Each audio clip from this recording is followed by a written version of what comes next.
Well, we have drawn this rectangle on our page, and it is still active. I can see uh, the handlebars are active, so I know it's active.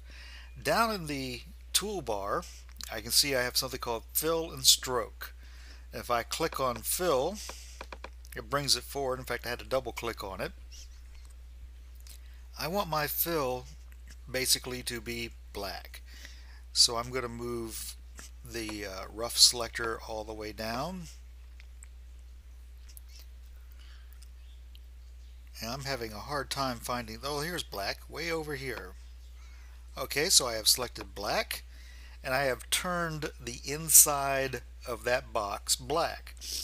Now we also have a black stroke around the outside of the box, and the black stroke is something, is a color that goes around the outside of something. That's not going to be a problem right now. Let's click on our text tool, and I'm going to click and draw out a box. And I'm not exactly hitting this correctly, but we'll come back and fix that later on.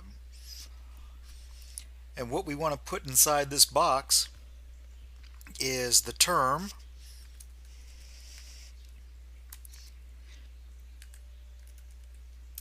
space, and a little hyphen, space, the time of your class,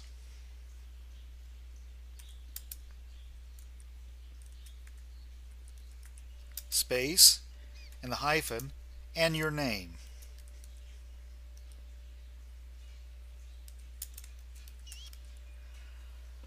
Now as I'm typing, I'm not really seeing anything here, and that's kind of a problem, but we can fix it.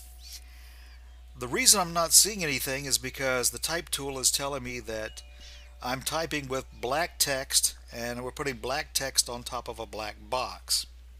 That's why we can't see anything. So I'm going to do a Command A to select all.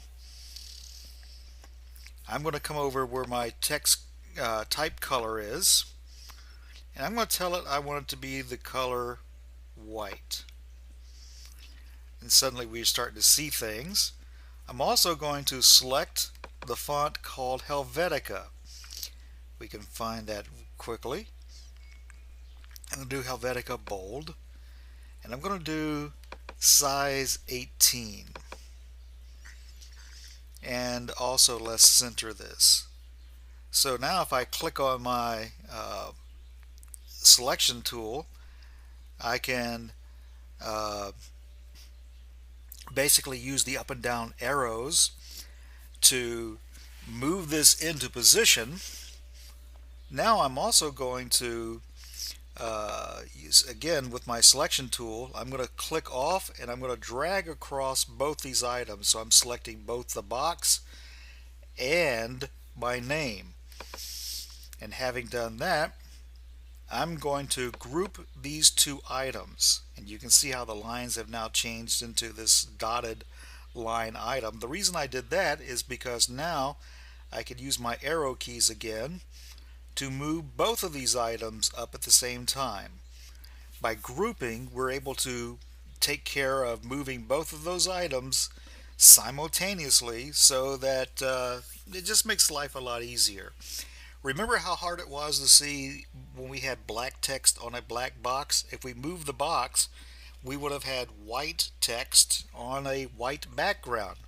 Same problem, hard to find that particular item. So by grouping it, we're able to move both at the same time, and just made things a lot easier.